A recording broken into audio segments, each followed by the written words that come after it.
এবার বিয়ের পর শাকিব খানের নায়িকা হচ্ছেন পাকিস্তানের হানিয়া আমির।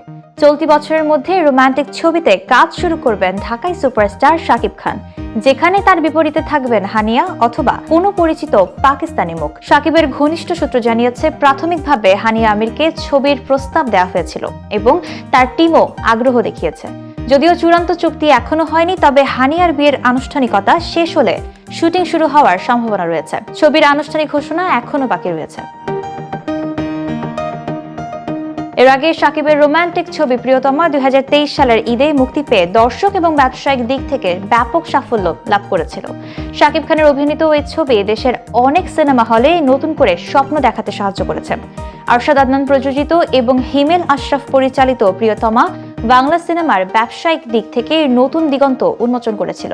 এরপর শাকিবকে প্রধানত অ্যাকশন ঘরানার ছবিতে দেখা যায়, যেমন তুফান, বরবাদ, তাণ্ডব। তার আসন্ন ছবি প্রিন্স ও অ্যাকশন ঘরানার ধামাকা হিসেবে আগ্রহ সৃষ্টি করছে।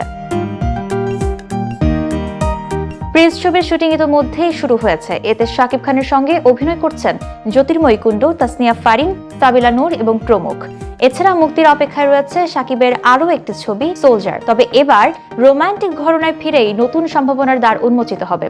হানিয়া আমিরের সঙ্গে কাজ করলে এটি দুই দেশের দর্শককেও আকৃষ্ট করবে এবং গ্লোবালি বাংলা সিনেমার ব্যবসায়িক সম্ভাবনা আরও প্রসারিত হবে। শাকিবের ঘনিষ্ঠ সূত্র বলছে, চূড়ান্ত জুটি এবং অভিনেত্রী নির্বাচনের বিষয়টি এখনো প্রাথমিক পর্যায়ে আছে।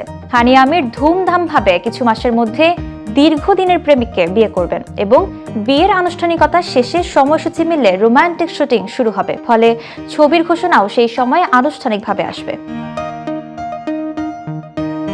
বাংলা সিনেমায় এই ধরনের আন্তদেশীয় জুটি নতুন দিগন্ত তৈরি করবে।